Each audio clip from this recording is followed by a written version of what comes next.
Hi there, welcome back.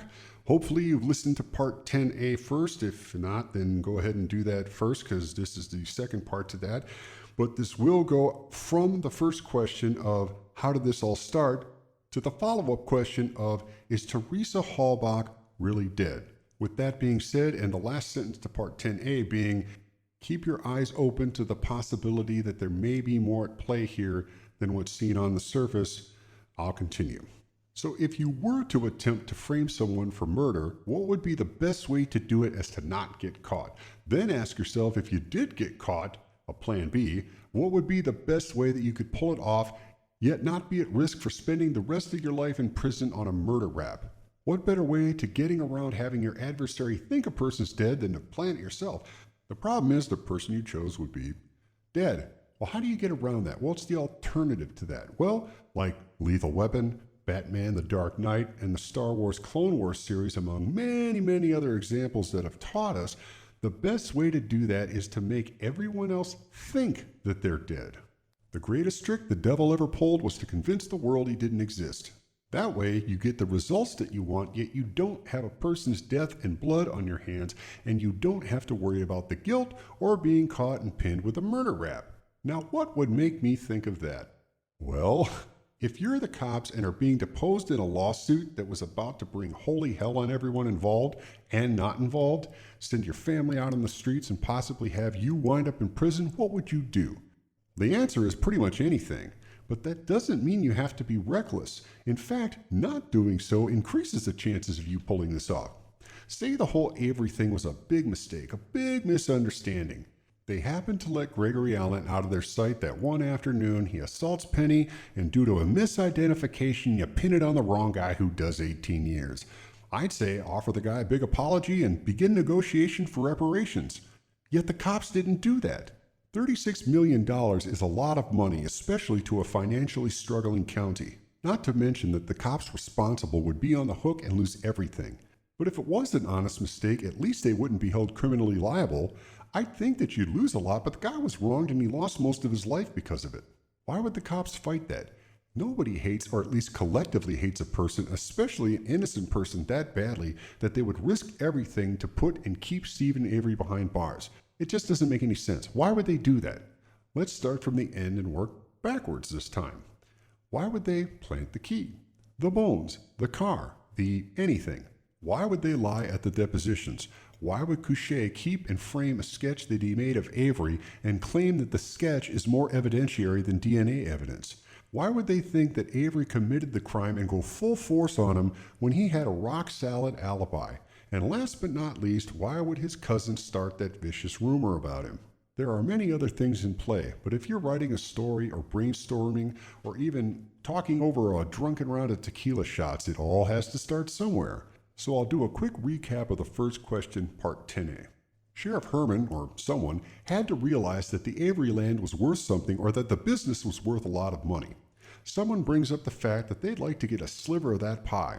How would you do that? You need to get the public to allow you to snag that business as to not present a conflict of interest. How would you do that? Simple, start a rumor. That rumor will allow you to make a criminal out of Avery to use later, a mere 6 months later. If you know where Penny jogs, it's a secluded area, you put Alan where he's assaulted before, and you know what's going to happen. Penny will generate sympathy, you pin it on Avery, and voila, you have him in the clink for decades, and no one is the wiser. If it weren't for DNA testing, which no one back then could have imagined how powerful that would be in exonerating innocent prisoners, he'd still be there. 1985 plus 32 years is just 2017. If the trial was in 1986, then that's 2018. That, and he lost all of his appeals, but that's another story. It's almost like the movie Trading Places, where the all-powerful Duke brothers make a bet that Winthorpe can make do in any situation. The bet? $1. $1 to bet on possibly ruining someone's life. Well, this was $50 million for the auto salvage alone, not to mention anything else that might have been involved here that the investigation hasn't uncovered yet. So when you have the cops about to be found out that all of this was done, not because the cops somehow hated the Avery family, but because they wanted to take the business that the Averys had and use Steven as their pawn, they were about to face the worst punishment imaginable. So faced with that, what do? The same thing you do to get yourself into this mess. Granted, you have to be careful not to get caught because the stakes are so high that even if you have to kill an innocent person, you do it. The problem is, if you got caught, you now have a murder rap on top of all the other crimes you committed to which you'd guaranteed never breathe free air again. But why take that chance if you don't have to? In part 9, I theorize how the cops would have done it, how they would have pulled it off, lure Teresa to the zipperers and have her murdered. Well, what if they could make people think that happened? The cops already put an innocent person behind bars, so offing somebody wouldn't be that far of a stretch. I mean, it is, but yet it isn't. But what if you could pretend that it happened instead? That way no one has to die, you don't put yourself at risk of getting life in prison for a murder, and you don't have the guilt of killing an innocent person. You also don't have to put anyone anywhere like you did with Alan and Penny. How would you do that? Well, you've got a year to plan, and you know that there's going to be no bailout from the state, so you've really got no choice, just like Steven didn't have a choice about the rumor. You would need a fall guy, so you employ Couchet, who either disappeared or miraculously died the day before Avery's trial started. He's already in questionable health from his stellar Wisconsin physique, so if anything goes wrong, pin it on him. Wasn't me, Your Honor, it was the fat dead man that tells no tales. Since everyone is related to each other up there, and the cops don't talk, you can involve a great many people. Just like the 2 judges in Pennsylvania who were sending the juveniles to juvenile prison, they had their whole family involved. You have many ties between people of the community that could have assisted with this. Remacher and Zipperers are related. Zipperers and Couchets are related. Halbachs are related to the Josts. Halbachs are related to the Bolwells and the Suckerwatties. Fossbenders are in there somewhere. Sipples are on the force and had that funeral home complete with the cremation services. Ken Peterson, Barb Kratz, and Kate Goswitz are all on the St. Francis of Assisi parish group that helps out the homeless. I don't know how many homeless people there are in Manitowoc County, population 70,000, but it's apparently enough to keep them busy. And if I'm wrong on any of these relations, make sure you post below because I want to make sure I've got my Wisconsin ducks in a row. Wisconsinites will get that joke. So cops in that group would know who the downtrodden are. They know who to target just like they did before. Goswitz is a nurse, her husband's a doctor, and they miraculously live right across the street from the Zipperers. What I'm about to say is pure speculation, but the more I look into this, the more it seems to me that Teresa Halbach may very well still be alive. Shocking, I know.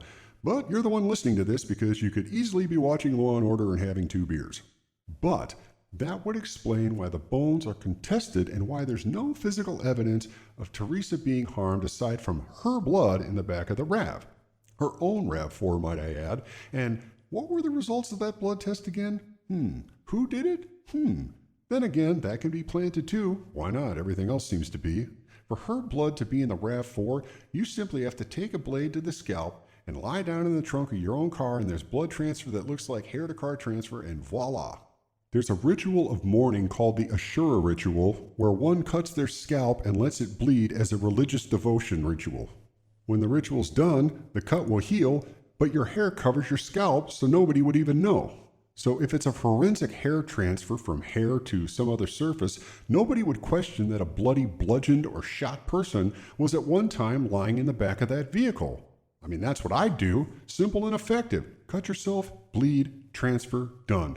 And just like the Ashura mourners, no one would notice that they had a casual encounter with Teresa, whether it was at an airport or a conversation with her at her new life destination. No one would know because the wound would be covered by her hair. You also have the fact that if you know what evidence you're going to plant, say a gunshot, you'd almost have to have hair transfer because otherwise random blood transfer wouldn't tell the story that you needed it to. It might also explain why Ryan may have deleted the voicemails, having guessed the password, to delete any incriminating evidence of their plan. That's another thing. With all these people being possible suspects, wouldn't logic dictate that perhaps all of these people were somehow involved versus they all have some little guilty piece of the puzzle that make it look like they committed the murder? Ryan looks guilty, Tadish looks guilty. All these people look guilty, or at least look like they've got something to hide, whereas they may have just been playing a part in all this. Granted, I'm throwing out names, but you know what I mean.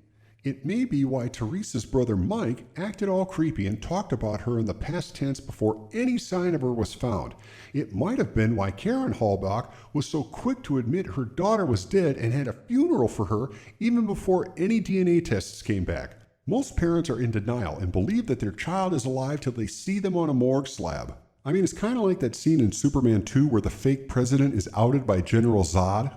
He says, "Kneel before Zod." The guy kneels, he says, "No, you're not the president. No one who leads so many could possibly kneel so quickly." Maybe we can get General Zod to help Zellner out. Anyway, no one concedes a child's death that quickly with no evidence that it's really them. You also have to ask, would Teresa have been cool with uprooting herself for the benefit of others, not to mention knowing she's doing this to set up some poor innocent sap? Never being able to see her family again, assuming that they don't go and travel to the same destination every so often, or meet her wherever she's going. I mean, Teresa loved to travel after all, and as far as I know, no one's ever looked into that. Chalk that up to finding out right after we find out the question of why Jody wasn't let out that day. As for Teresa's uprooting, Teresa was a 25-year-old photographer with no boyfriend, no kids, no set career path in a small town that offered very little in the way of big-time fun and job prospects. So for someone who liked to travel and $50 million in the cabal's bank coffers to pay for a one-way ticket to anywhere, that proposal might have been right up her alley. So how would that take place?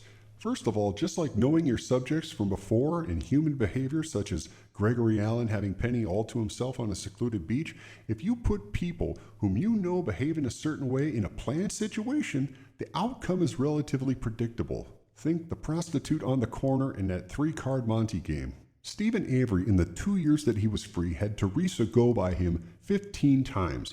That's once every month and a half on average. So we know that she's pretty much guaranteed to go there. This is helped along by Teresa leaving a message for Avery on his answering machine. She had done business with him before, so he was on her schedule. Why would she need to call? Protocol? Sure. Or was it to set up a time frame and to have a marker? Did she call Schmitz too? She called Zipperers and the Averys. Did she do the trifecta as common practice, or did she just give herself the markers for her own disappearance? Also, the Schmitz name runs in Teresa's family. Now, it's kind of like Smith and Jones up there, and it's not a major point, but it's worth mentioning. Although from what I know, or think I know, Schmitz was also a distant relative of hers to the point where it was the Schmitz bloodline. That's how Teresa is related to Carmen Bolwell, but that'll come out later. And again, feel free to correct me on that, but make sure you show your work. I don't have to because it's my video, so I find it rather amusing that as these things go on, my humor gets more and more sophomoric. Anyway, I haven't confirmed any of that, but like the Martinez thing, I'm doing the video now and I'm not going to wait for this one little piece of evidence. If it's true, great. If not, it's not a necessary development, but it certainly would pull this tangled web together with resounding scientific findings as a result of a pretty brilliant planning on the part of the sheriff's office, if this is true. It could just be that they got lucky, but again, luck doesn't seem to play a factor here. But I mentioned before about the Buddhist monks who were shot in the forehead, which is where your 6th chakra is. And when they said, "Why'd you shoot him in the 6th chakra?" the guy says, "I don't know, I just shot him in the head." So again, it could be a thing with luck, it could be a thing that they planned. If they planned it, it's brilliant. I mean, hey, I give credit where credit is due. Oh, Jim Jones, if you would have only discovered Tupperware. So we know that Teresa is the only photographer for Auto Trader in the area, and she only goes to that area on Mondays. Before this all gets started, though, you as the cops would have to make sure that if you're going to pull this proverbial trigger and frame this in order to get out of going to jail yourselves, you need to make absolutely sure that this is absolutely necessary for this plan to be executed. Now, they may have known from the get-go that they would have to do this, but they had a year to plan this.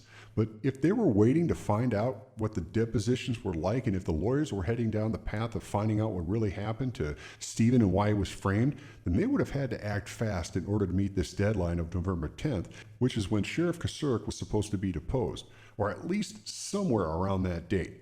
He and District Attorney Vogel were the last two to be deposed, and the biggest fish subsequently, and because Teresa's death certificate was logged as being deceased on November 10th, they made the deadline, and Kosurik to this day has never been deposed or never had to answer what his role in this whole Avery debacle was. Granted, I'm guessing that they had multiple scenarios ready to pull the trigger on depending on what was available, but this is the one that came about. Most good planners have a plan B, and if you're really good, you've got plan C and D as well.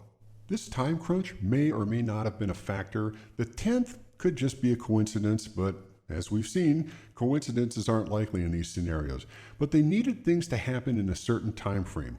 They probably needed to make sure that Teresa got to her destination safely with no one knowing, which probably took until the 3rd or so.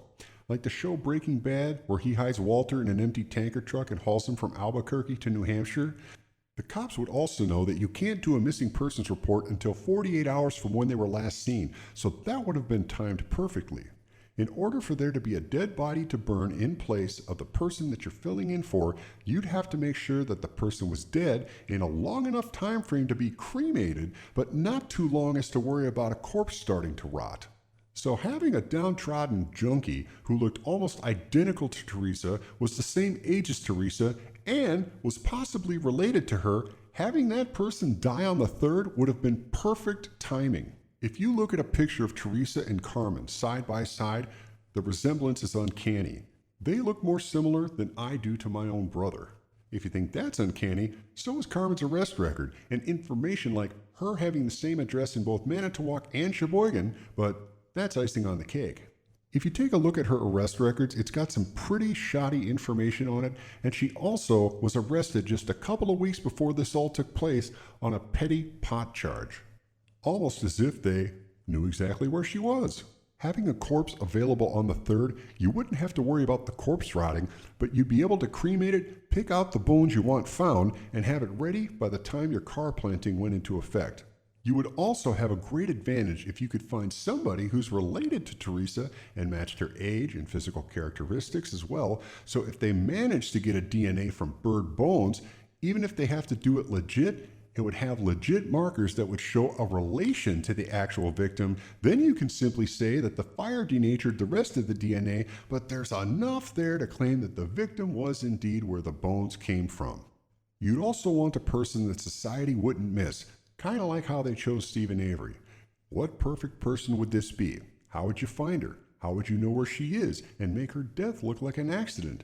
Well, that's where the junkie part comes in. Society forgets them. The group at the St. Francis of Assisi parish that helped the downtrodden, not to mention the cops, would know the whereabouts and behaviors of somebody like that, which I'm guessing is why Carmen was arrested just a couple of weeks before Teresa's disappearance. And if memory serves, she was found in a motel. Add that to the mix and the fact that the cops basically run that operation, and you have the perfect stew for such a task. Cops would also have access to drugs, and having a nurse on staff whose husband is the doctor, the Goswitzes, you know, the couple who lives right across the street from the zipperers, you would know what to administer and how much to administer to make sure that it's a hands down and unquestionably an overdose and not a murder. You could even add a little death juice into the mix.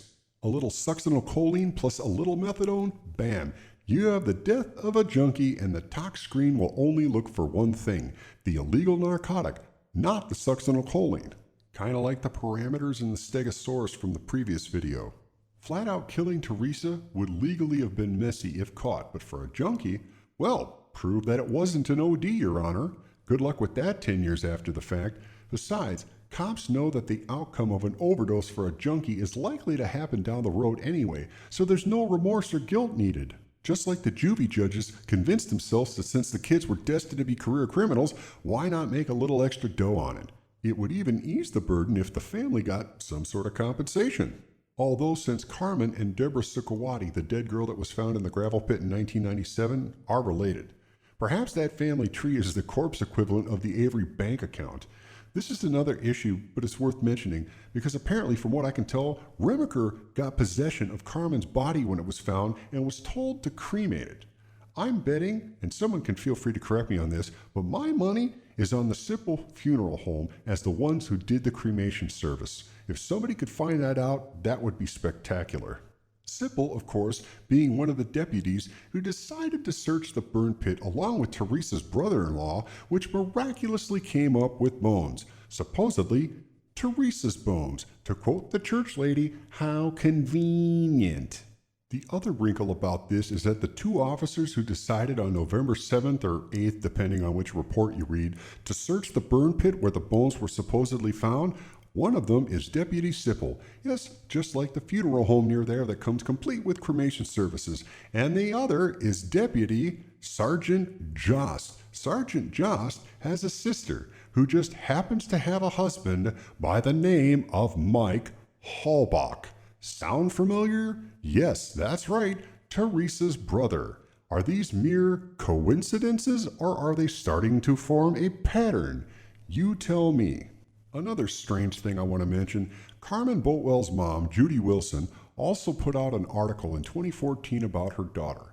It wasn't an anniversary of her death or what would have been her decade marker birthday, like she would have been 30 or 40 or 35 or something like that, yet the article came out. Hell, David Remacher is mentioned in the article, and lo and behold, they just couldn't figure out who gave Carmen the methadone. Coincidence? Perhaps.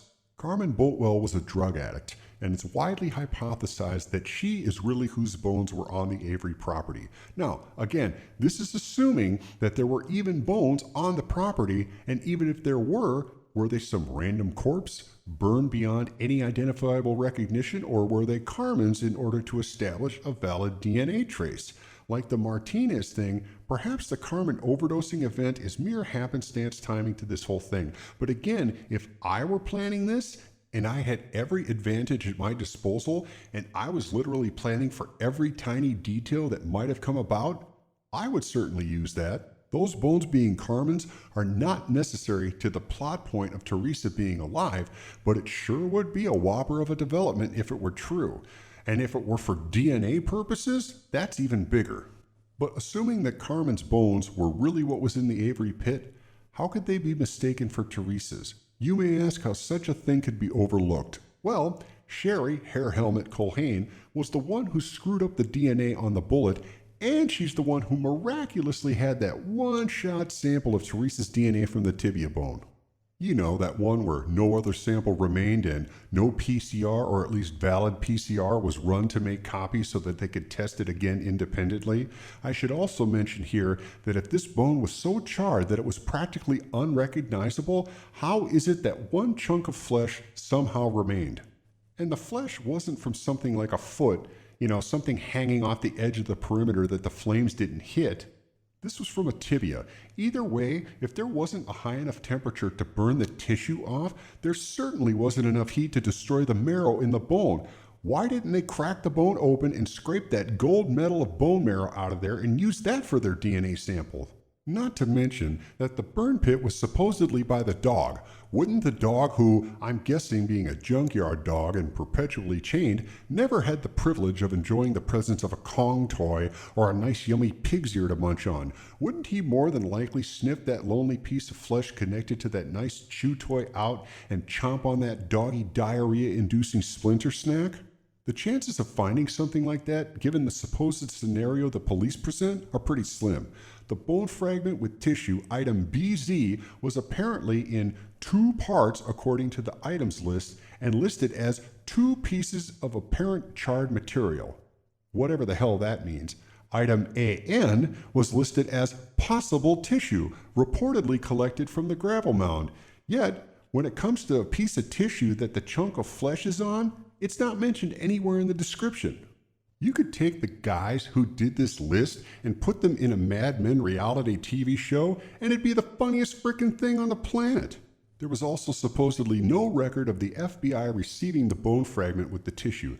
No control or DNA standard was sent to the FBI, i.e. no PAP, no sample supposedly from Teresa Halbach was sent to them to compare to anything. Theoretically, if you think about it, there was a lot of places that they could have gotten her DNA to match up. There was the blood in the RAV4, the PAP, The bone with the tissue, probably with marrow in it supposedly. You've got stuff like things from her hairbrush, not to mention having her mother's buccal swab DNA to try and compare it to. And if that were legit, both the state crime lab and the FBI would have had 3 samples to compare each other to, which would theoretically all been a perfect match to each other. Yet nothing of the sort was ever presented anywhere, especially in court. Feel free to correct me on this, but if this was brought up in court that all 3 of these samples matched and it was a close match to Karen Halbach, none of this would even be discussed.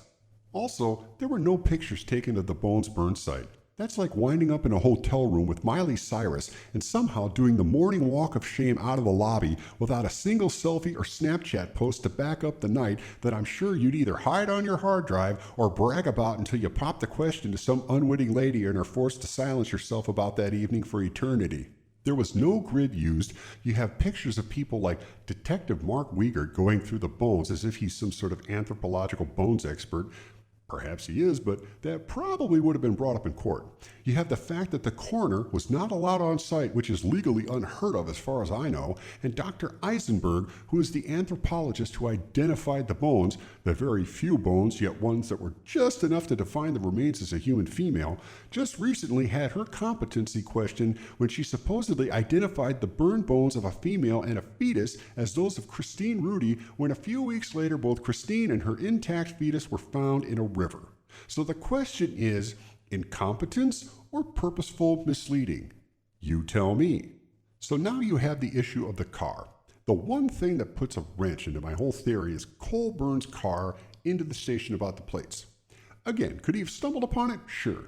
But why him? Again, he and Link and Remacher and all these key players are miraculously at these key points in this. If it were some rookie schlep on patrol that found the car and called it in, and the cops swarmed to wherever, I'd be more inclined to believe that this is something that happened to Teresa and they stumbled upon her car. But it's Colburn. Again, his goofy ass is right there at the center of all this. My guess is that he was the one who was forced to bring the car from wherever it was stored to wherever they needed it, and it was him that had to do it since he was the one whose boneheaded move about the call in 1995 was the center point of the lawsuit. He was slated to take the car because if he got caught, he'd have to be the fall guy, which is probably the same reason he had to deal with the key and such. So instead of writing it down, he goes to the car and calls in the plates to make sure he's got the right one. And Pam Sturm, second cousin to Teresa and former private investigator, mind you, is in the background saying the car's here, probably getting instructions for their next mission before the divine Rav find on November 5th, mere hours away. Example, is the car on its way to the Averys or is it still at the original site? Car's here. That's my theory/explanation on this anyway. So they take the car, plant what they need to inside the car, and wait for the Averys to go up north before they put the car on the Avery property. They probably do it that night before they leave, which is where the headlights fiasco comes from, as well as the tire tracks in the neighboring field. There's also a post on Reddit that shows the November 4th aerial pic. There are no vehicle tire tracks on the adjacent property where the far corner of the Avery property is where the RAV was found, but lo and behold, there are tire marks in the field on the 5th. Kind of points to what I was mentioning about them moving the car and getting it ready for the Avery departure. Not to mention, and this was something that I brought up before, why weren't there any tire imprints taken on any of the property entrances before the cops swarmed it like stoners on the last Twinkie? Even if you just did the far side entrances by where the RAV was found, that still should have been protocol to take those molds, yet nothing. As for planting the car, they know the Avery's patterns. They probably have an illegal wiretap on the phone because you don't need a warrant for an illegal wiretap, but they're tracking their every move, so their plan goes off without a hitch. They make sure that they plant the idea of the bonfire in everyone's head after the fact to make sure that they have a place to put the bones that have no forensic value to tie the crime or an actual person to them, mind you, like a body would, and they would work their magic to make sure that their plan is successful. Instant frame job. They probably have Teresa plan to be at the Averys last, so it looks that way, including the voicemail she left. She goes to the zipperer's approximate location and says she can't find it, but the plan is to say that she was really there before going to Avery's as Joelle and Zipperer testifies in court. Notice, George Zipperer never sees the inside of the courtroom. He also supposedly had an alibi with a local businessman that ended up getting involved in, wait for it, real estate. Then, after Avery's, she goes to the Zipperers as the cell phone ping suggests, even though if you look up, quote, the king of random cell phone, unquote, it shows just how because you're connected to a cell tower doesn't mean it's the closest one to you. In fact, usually it's not the closest tower to where you are that you're actually connected to. But the ping does say she was about 12 miles away from the Averys and probably by the Zipperers, which is supposedly the approximate distance between the two sites. I'm guessing she didn't take her phone battery out till she got to the Zipperers for whatever reason, but that's her bag, not mine. She chilled by the Zipperers until it was safe to cross the road to the Goswitz residence. George Zipperer made sure that he acted belligerent to keep the cops away until the car was to be planted on November 5th. At the Goswitz residence, they take Teresa wherever she needed to go to get to her new destination, and they wait for the other pieces to meet their cues. They hide the car until they need to move it, plant the necessary evidence in it in the meantime. Since they have Carmen Bolwell's body, once Teresa is safely on her way or at her destination, they cremate Carmen's remains in any number of locations. The Halbach's cattle incinerator, a veterinary incinerator, the county morgue, the sheriff's auto salvage smelter, and the one my money's on, the Sipple Funeral Home crematorium, to which Officer Sipple conveniently would have possession of by simply taking the chosen hand-picked remains via some container to the burn site, and conveniently decides to search the burn pit with Teresa's brother-in-law for the bones that have a 7 loci match, much like a distant relative of Teresa's would, just enough to dispel the shadow of doubt who the bones belong to. Remember, DNA usually revolves around inclusion or exclusion versus, yes, this is Bill Smith that we have here. So having enough information to match to either Teresa or Karen and to simply say, well, I guess the rest was denatured in a fire, you now have quote-unquote DNA evidence that it was Teresa in the burn pit. And keep in mind, the story about the fire raging in the pit that night may very well be a planted figment of multiple imaginations via multiple police influences on the story, just like how Brendan will do months later when they realize they need something to pin this together because the original plan has residents thinking that Avery is still innocent. Remember, good plans have plan B, great plans have plan C and D. So, armed with Teresa being transported to her new destination. By the way, did anybody check to see if she got her passport updated shortly before this? But being transported to her new destination, the car being ready with the planted evidence in tow.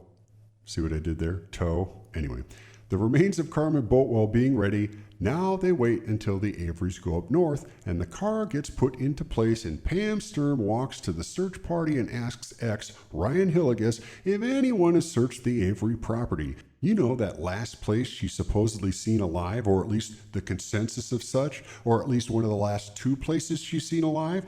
Days later, yet they wait until this very coincidentally timed morning, all that time later, to finally search the yard with the Averys not there, and she leads her divinely guided search by herself for the vehicle in the aforementioned 320 hours worth of standard searching time and manages to hit pay dirt in a matter of minutes, to which she directly calls the sheriff himself, even though Detective Wiegert answers, the same detective who calls Remacher that morning and says, hey, guys, get ready to go over the Avery property because the boss has a change of plans. And the rest is history.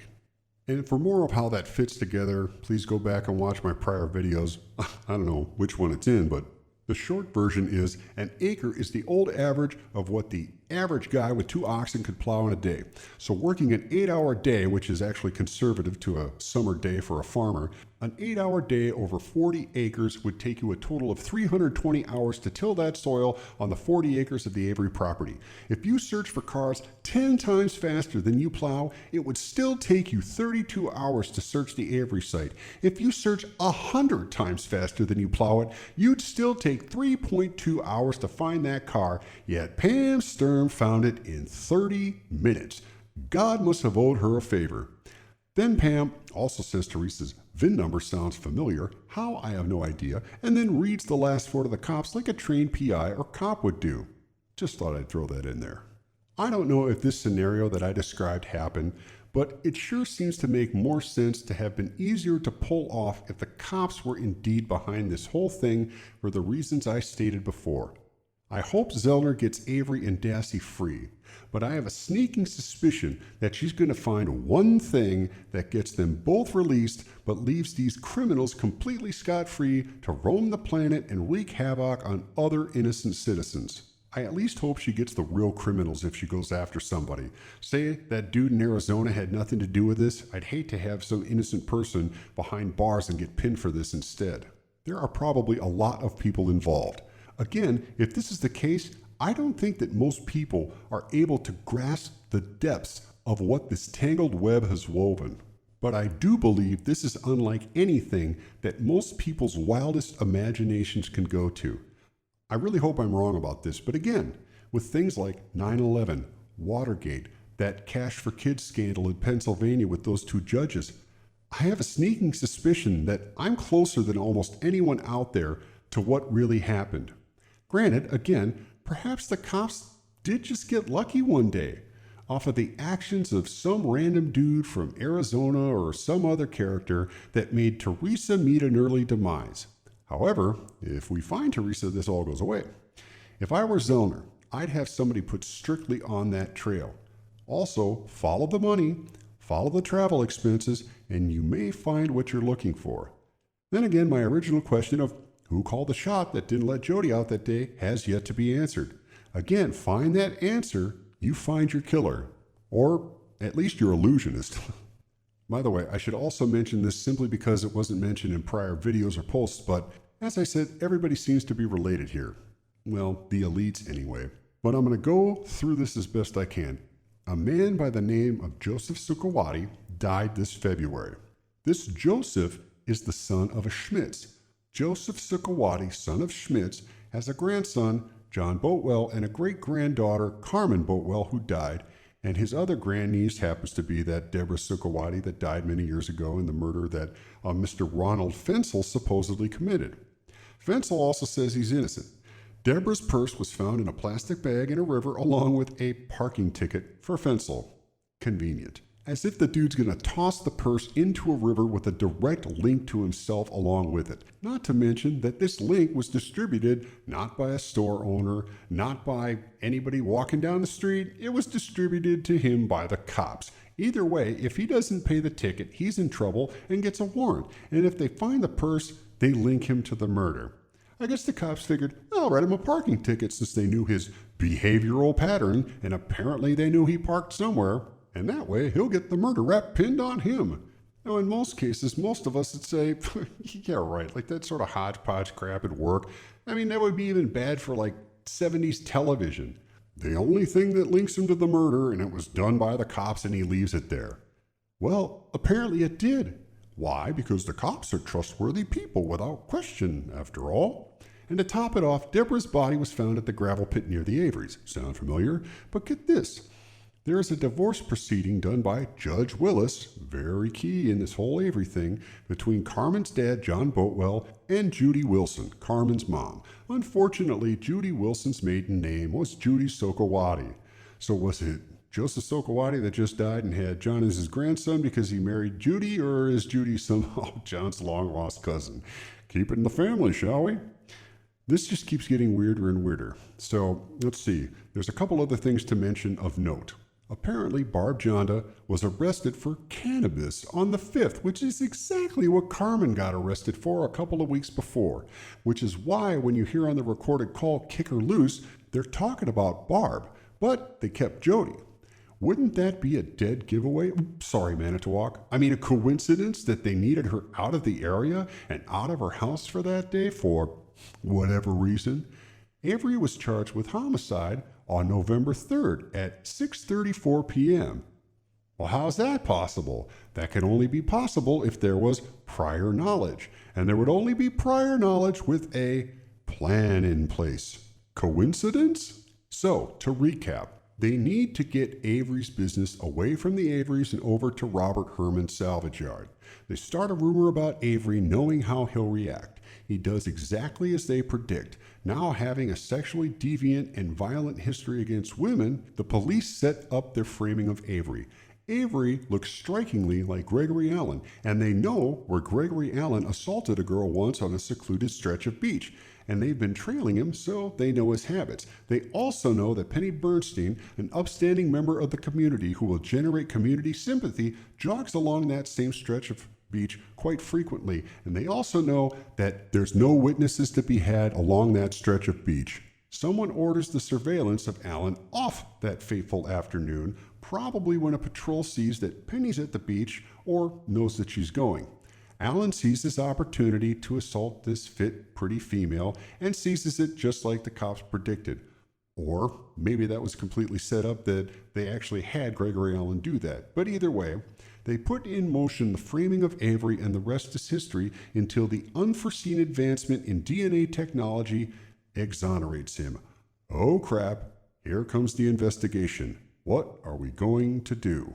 Well, old habits die hard. We're gonna have to frame Avery again.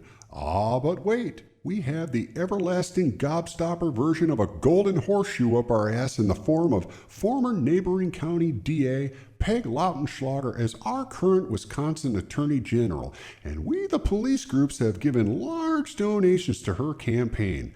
Her crew finds no wrongdoing by the Manitowoc County Sheriff's Office, and the biggest bullet in Wisconsin history is dodged, which is a good thing for them because Manitowoc County is broke as MC Hammer, probably due to all the crooked payoffs and contracts, etc., and there will be no bailout from the state. Too bad these two attorneys found out about that call in 1995 that could have freed Steven Avery 8 years earlier that the cops ignored. One pubic hair and one phone call is about to bring down a bunch of people, send them to prison, and bankrupt the county and a bunch of workers' way of life, even though they had nothing to do with the Avery framing. They can't risk having these attorneys find out that Avery was in prison, not because of some innocent mistake, but because they framed him to get mad money by taking the Avery auto salvage business and transferring it to their buddy Sheriff Herman, who probably gave them kickbacks. There's probably a reason that he's currently the sheriff of Manitowoc County.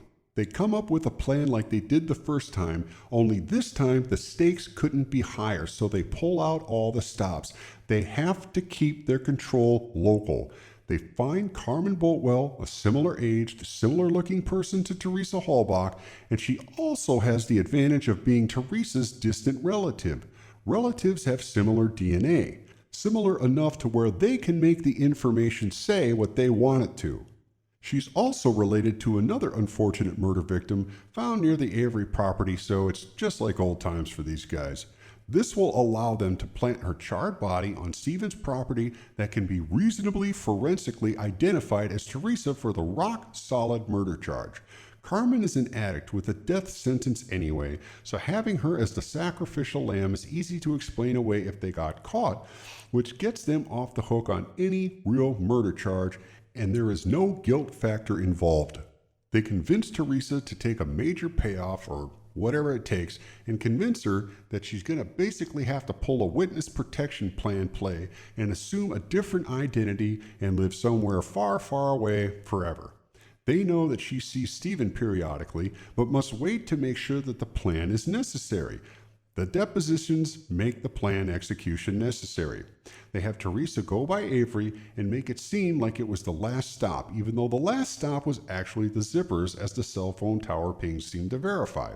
She goes to the zippers last and probably crosses the street to the Goswitz residence while her car is dealt with, probably on the Zipper property, or at least for the first night. Zipper is belligerent and keeps everyone off the property until necessary. He also draws suspicion to himself, like everyone else involved in this, like a game of Clue, only the deranged inbred Midwestern version, dare hay. The Manitowoc County Sheriff's Office on the Avery property with the cheese wheel, or Ken Kratz on the helpless victim with the money shot. He gives them enough to suspect him, but he's only stalling until the car can be planted on the Avery salvage yard. They plant the evidence on and in the car in the meantime. Teresa is transported to her destination, which probably takes until the second or the third. Once she's gotten there, the green light is given. By then, the 48 hours go by, so Teresa can officially be deemed a missing person. The search party starts, and Carmen Bolwell coincidentally dies of an overdose in a motel room of methadone, and miraculously the cops can't find who supplied it to her, and Remacher is told by Carmen's mother to take possession of the body and cremate it.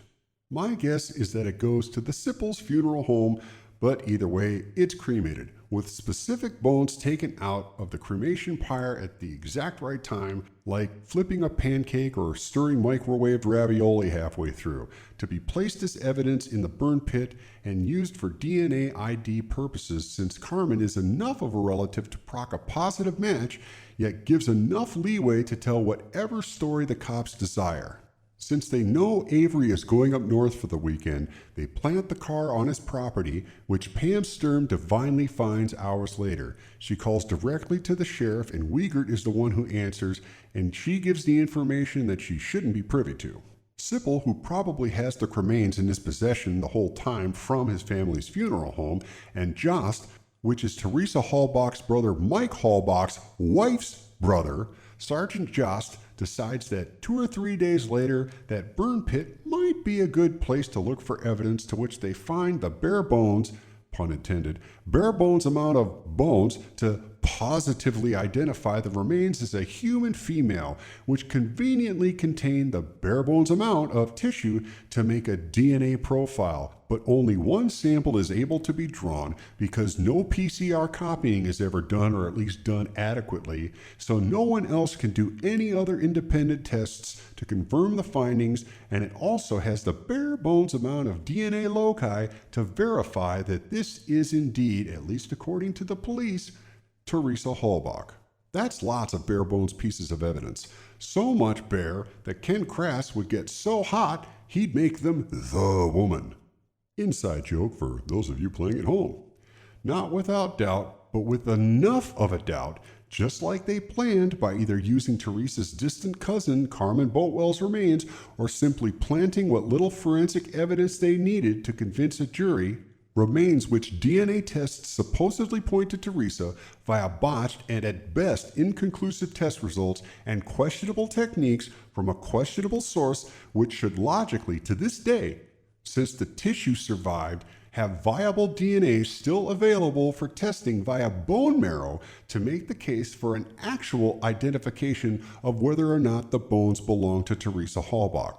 Almost 1 month after her death certificate is signed on November 10th, which happens to be the same day that Sheriff Kasurk was supposed to be deposed, Teresa's remains are finally confirmed as her, even though it's nowhere near conclusive, and yet her funeral has already taken place weeks before.